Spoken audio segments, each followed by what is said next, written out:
I never imagined that I would end up in this predicament. It was not anything I had ever planned or even thought about.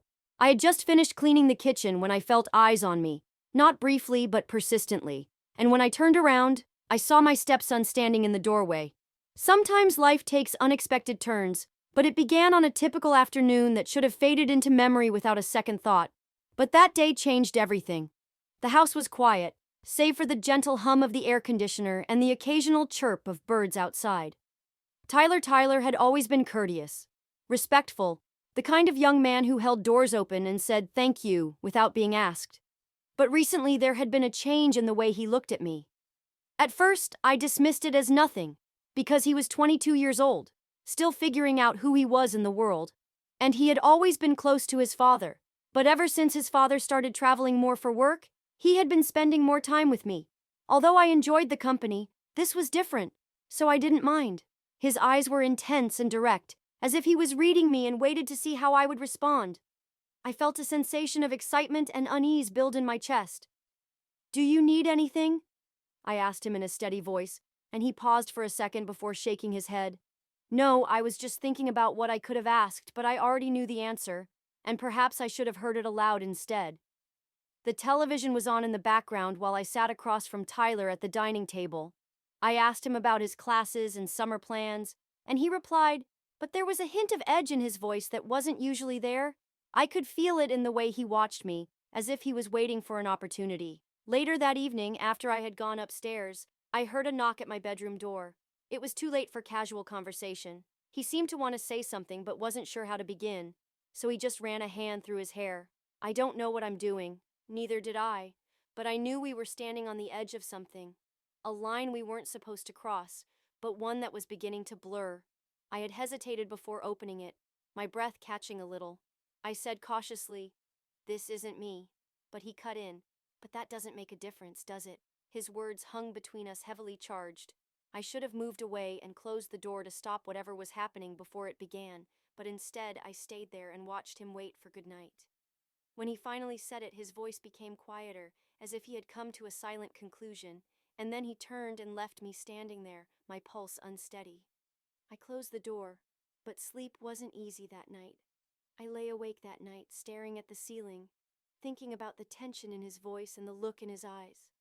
I knew that this wasn't even close. I went about my morning routine as normally as possible, hoping that if I pretended nothing had happened, it would just fade into the past. However, when I walked downstairs and saw Tyler in the kitchen, I realized I had been mistaken. He was leaning against the counter, holding a coffee mug, and watching me with the same intensity I had felt the night before morning. He said casually, as if nothing had changed morning, "I woke up the following morning feeling like I'd barely slept at all, and the night before had replayed over and over in my head." I forced a smile as I repeated. I sat at the table, hoping that maybe if I kept my distance from him, the tension would go away. I poured myself a cup of coffee, careful not to look at him too long because if I gave him too much, he would see the thoughts swirling inside of me, and I wasn't sure I'd be able to take them back. However, Tyler didn't leave. Instead, he sat across from me, taking slow sips of his coffee, and when he finally said, I looked up sharply, my heart skipping a beat. "I could hear you moving around and he was watching me again," that searching look that made my stomach tighten. I forced myself to remain calm and keep my voice light, just had trouble settling down. "I guess nothing unusual." He didn't respond right away. Instead, he leaned forward, setting his mug down. Was it because of me there? It was the question I had been dreading, the one that would pull me further into this dangerous place if I wasn't careful. "Tyler, I believe we should exercise caution in this situation," I said, my voice steady despite my hands clenching in my lap. "I know things feel different lately, but they don't just feel different, they are different." He interrupted, and I swallowed hard. "But that doesn't mean we have to do anything about it." He looked at me for a long time, and for the briefest moment I thought maybe that would be the end of it. Maybe he would nod and say he understood, and we could return to how things were before. But then he slowly got up and walked around the table towards me. My heart was thumping in my chest, and I needed to stop this so that I could get up and put distance between us, but I didn't move. He put a hand on the back of my chair and moved his body close enough for me to feel his warmth. "You don't really believe that, do you?" he whispered. I felt the air in the room shift. Where the sound of the front door opening shattered the moment I jerked back just as my husband entered the house, setting his briefcase down and sighing. "Hey, sweetie," he called to apologize I got back so late. I breathed, my voice barely audible, and he waited with his eyes fixed on mine, waiting for me to give him permission. For one terrifyingly thrilling moment, I wanted to, unaware of the storm that had been building in the room. He grinned and came over to kiss my cheek as I leaped out of my chair, my heart pounding, thinking, "You're home early." The meetings ended sooner than anticipated, so it's wonderful that I surprised you. I was able to force a smile. I could still feel the weight of what had nearly happened between us, even though Tyler had moved away and his expression was unreadable. I had told myself it was nothing and that I wouldn't let this go any farther. But now that I was standing there with my husband a few feet away, I knew deep down that it wasn't over. Not even close. And I avoided Tyler for the remainder of that evening whenever I met his eyes. I hid in the kitchen, acting as though I was preoccupied with slicing vegetables, stirring sauces, or anything else that would keep my hands busy, since I thought my husband would somehow see right through me, as if the weight of what had nearly transpired was written across my face. Tyler's presence was palpable in the room because of the way he kept his focus on me. It was a quiet dinner. My spouse was too preoccupied with his meetings, work-related problems, and weekend plans to notice the tension that was simmering in the air. After dinner, my husband settled into the couch, exhausted from his long day, flipping through television channels with little focus. Tyler hardly spoke, responding in brief sentences, and his fork was aimlessly pushing food around his plate. I was the same. My body was tense, and my mind was racing. I excused myself to the kitchen, feigning to tidy up, but in reality, I was simply trying to collect my thoughts. As soon as I was by myself, I exhaled deeply and gripped the edge of the counter. I wanted some alone time. Clarity, but none of those things were provided to me. I sensed him before I heard him. Tyler was definitely there. The slight change in the room's electricity sent a chill down my back. I didn't turn, but I knew he was standing behind me. He said, "We need to talk." I whispered back, tightening my fingers around the dish towel in my hands.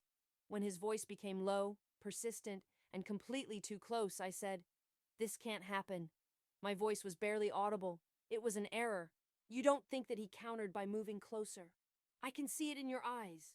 When I opened my eyes and turned to face him, the words caught in my throat. His expression was unreadable, but his eyes held something deeper, something dangerous, a challenge. I closed my eyes, determined to find the strength to push him away and stop whatever it was before it got any worse. "Tyler." We both froze as we heard a noise coming from the living room. My husband was laughing at something on TV and had no idea what was happening just a few feet away from him. The spell broke and I drew a line, but I knew deep down that line had already begun to blur the moment I allowed myself to entertain the idea of something more. The days that followed were filled with an intolerable tension. I said firmly, "This conversation is over." He hesitated for a long time, his jaw tightening, but after a long moment, he nodded without saying anything more. Eileen, although he didn't push or corner me again, Tyler's presence served as a continual reminder of what had almost transpired, and our silence was full of unspoken statements. My husband kissed my face on Friday before leaving for another business trip, saying, "Call me if you need anything," as he left with his suitcase in hand. I nodded, attempting a grin, and he remarked, "I'll be safe the moment the door shuts behind him." I exhaled. I was holding without realizing it until I felt the weight of someone observing me. I turned to see Tyler standing at the bottom of the stairs. He didn't say a word because he didn't have to, and the silence between us was filled with unimaginable things that neither of us dared to acknowledge aloud. I knew that I was on the verge of something that I couldn't take back, and I wasn't sure if I wanted to stop myself from falling. The house felt different with my husband gone. It was quieter, and the silence was almost thick with anticipation. I knew Tyler was still there, but he hadn't said anything since my husband left that morning. The tension between us had only increased, unspoken but undeniable, lurking in the air like an unseen force drawing me closer to something I knew I shouldn't want. So I occupied myself with mindless activities in the hopes that distractions would dull the thoughts that were beginning to creep into my head. Even when I reorganized the spice cabinet, scrubbed the counters, and folded unnecessary laundry, my thoughts kept returning to him. The timepiece. I felt a mixture of relief and disappointment when I realized that I hadn't seen Tyler all morning. I shook my head and reprimanded myself for even caring. I needed some alone time to collect my thoughts before I did something I couldn't take back. I went to the living room and sank down on the couch in the hopes that a small television would be a good diversion. But as I was reaching for the remote, I heard footsteps on the stairs. Tyler was standing there watching me. He appeared to have been thinking deeply, his hands resting on the banister as if he was considering whether to approach. My pulse quickened as I said, "You've been avoiding me," and I instantly regretted what I had said, thinking that was what you wanted. He replied in an unreadable voice, and I swallowed hard. "I don't know what's going on between us." He took a step forward, his expression calm but deliberate. "And I think you do." I exhaled sharply, my hands tightening in my lap. "Tyler?" He interrupted me for no apparent reason. His voice was firm but quiet, and his eyes were fixed on mine. "You keep acting as though you don't feel it, but I do." I opened my mouth to disagree, but he was correct. He took another step towards me, and I knew I should get up and put an end to whatever was going on before it got out of control, but I didn't. He said, "You're scared," in a softer voice, "not because this is wrong, but because you don't know if you can stop yourself." My breath caught in my throat, and Tyler was standing in front of me before I could finish. His skin was radiating warmth, and I could feel it. I closed my eyes in an attempt to ignore the feelings churning within of me as my heart pounded in my chest, and he said, "I'm not going to do anything you don't want," his eyes unflinching. This wasn't just about temptation, it was also about the unmistakable bond that had been growing between us, a bond that I had made a concerted effort to ignore. When I opened my eyes, he was still watching me, waiting for my response, and I wasn't sure if I had the strength to give him the response he deserved. The air between us remained thick with anticipation, neither of us speaking nor daring to move, and I could hear my own heartbeat fast and insistently thrumming against my ribs, as if trying to warn me of what I already knew. I should have taken a step back, should have told him to go, forget whatever had been simmering between us. But instead I kept my breath shallow and tried to ground myself by pressing my hands against my thighs. Tyler continued to observe me while I waited for something. Permission encouragement was an indication that I shared his desire for this, which was the issue. Nevertheless, my desire was insufficient to correct the situation. I forced a giggle that sounded more apprehensive than casual as I forced myself to stand up. "We're being foolish." His jaw tensed a little, but he didn't recoil. "Tyler, you don't think I swallowed hard." So he interrupted me before I could finish, since it didn't feel bad. He exhaled through his nose, his expression unreadable for a long moment. He studied me with a patience that made my stomach turn in knots, and then, as if reaching a decision, he stepped back. "Fine." I shook my head, the words catching in my throat. And it wasn't about whether it felt wrong, but rather about the consequences, the weight of decisions that could never be undone. "If you genuinely think that we should disregard this and think it's nothing, then I'll drop it and not bring it up again." I blinked the distance between us abruptly. Too much, too empty. "Fine." He nodded, his stare impassive. I should have felt a wave of relief. He turned and started to walk towards the stairs without saying anything more. I didn't stop him. I didn't call him back. I just stood there watching him go, feeling the weight of something unfinished pressing down on me. I should have felt lighter, reassured that he was giving me an escape from something I had no business entertaining, but all I felt was a hollow ache in my chest. I nodded slowly, ignoring the disappointment curling in my stomach, which was for the best.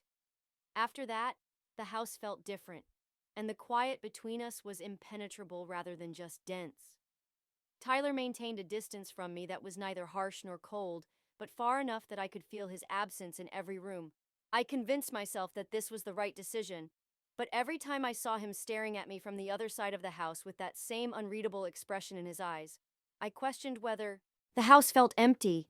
The hours stretched too long, and I found myself waiting for something I had already told myself could never happen. Tyler kept his word and didn't bring it up again, didn't push, didn't cross any lines, but the air between us remained charged thick with everything unsaid. Instead of feeling relief or even gratitude that he had taken a step back, I felt something else entirely that unsettled me far more than the guilt I had anticipated feeling. I missed the weight of his gaze, the way he challenged me. the way he forced me to acknowledge what was happening instead of running from it. I went out more frequently, ran unnecessary errands, and found excuses to spend time alone in my thoughts. When I got home, I occupied myself with chores and prepared elaborate meals that no one had requested, but nothing helped because despite my best efforts to act as though I knew the truth, I wanted him. Knowing that he had let go and had chosen to stop pushing didn't make it any easier. On the contrary, it made it worse because I was now the one contemplating what might have happened if I had. After spending the day avoiding him as much as he had been avoiding me, I had so strongly drawn late one evening. I was washing dishes in the kitchen when I heard footsteps in the hallway. I tried to concentrate on the steady sound of the water rather than the uneasiness that was churning inside of me. But when I turned around, he was standing there. I froze, clutching the edge of the sink, thinking something was wrong. My voice was steady, but my pulse was anything but no, he said, his expression unreadable. I just assumed that perhaps you were done avoiding me. I took a deep breath. I'm not avoiding you. He arched a brow that was obviously unconvinced, which is why you haven't spoken to me in days. I turned back to the sink and concentrated on cleaning the plate in my hand, even though it was already clean. But I simply thought it was for the best. He entered the kitchen and moved closer, not too close, but close enough that I could feel the heat of his presence because it doesn't look like you do. I turned off the tap and took a deep breath before turning to face him. We both agreed, Tyler, and he cut right in. I didn't argue with you about it, though. He observed me as I squeezed my lips together and held onto the counter's edge. Isn't it the same thing? You want me to pretend that nothing is here, but I and you both know better. His eyes are slow and evaluating. I resisted the urge to do something about it, even though it sent a chill down my spine. He stepped closer till I could see the difficulty and frustration beyond the surface of his eyes. Then, why are you still standing here? He cocked his head slightly, waiting for me to give him one more chance to push him away. But I didn't. And that was all the response he needed. I opened my lips, but nothing came out because there was no response that wouldn't ruin everything. The moment between us was one in which neither of us dared to breathe too forcefully, nor move. I could feel the weight of his gaze as it settled on me, daring me to break first. Perhaps I had already broken for some time, piece by piece, until nothing remained but the inevitable. I could have pushed him away or walked away before it had a chance to take root. But instead I stood there, my breath shallow and my heart thumping in my chest, waiting for him to say something that would force me to make a decision I wasn't ready to make. When he finally said it, his voice was quiet but firm, and I swallowed hard, curling my fingers around the counter's edge. This isn't incorrect, Tyler. He interrupted you. You don't think that I closed my eyes for a moment and let out a harsh breath. I don't care what I think. What counts is what's right. He moved closer, and the distance between us shrank to nearly nothing. This feels wrong to you because I didn't respond because we both knew the truth, didn't we? It felt inevitable, like something that had been coming for a long time no matter how hard I tried to deny it. Then stop acting, he whispered, and I felt my resolve eroding, slipping through my fingers like sand. The air around us crackled with something electric, something dangerous, and I knew that whatever line we had previously, I was unable to say it or tell him to leave because I didn't want him to, and that was all the answer he needed. I knew I had crossed the line the moment I didn't tell him to leave, and the tension between us wasn't just lingering, it was suffocating, all-consuming, and swallowing us whole before either of us could stop it. I allowed myself to acknowledge what had been building between us, the tension, the stolen glances, the way my heart beat faster when he was close. My heart raced as I felt his presence as close as ever, but still waiting, still giving me a chance to change my mind. But I couldn't. Tyler's breath was steady, his hands at his sides were restrained. It happened on a Sunday afternoon when the house was still and quiet, and my husband had returned the night before, unaware of the shift in the air, the secret that had taken root beneath his own roof. He kissed my cheek as he left for a round of golf, his touch familiar, his presence suddenly foreign. I couldn't stop myself from wanting more, from finding excuses to be close to him, to breathe the same air, to exist in the same space where this unspoken connection had been simmering for far too long. But reality has a way of creeping back in no matter how hard you try to ignore it. It ought to have broken. More than anything else, I was frightened when the fragile universe I had created didn't. Tyler had always been able to read me too well, and I knew without him having to say it that he sensed my turmoil. We can't continue doing this. He was in the living room when I entered, his countenance enigmatic, his posture comfortable but his eyes alert. I whispered, but it felt weak. He looked at me for a long time before nodding, but there was no finality in his agreement. I know that silence stretched between us, filled with the weight of everything we couldn't say. I turned to leave, but his voice stopped me. Do you regret it? I should have said yes. I should have used that moment to put an end to it, to erase what had happened before it could destroy everything. But when I turned to face him, my answer was already written on my face. Thanks for watching. Please subscribe, like, and comment to share your thought.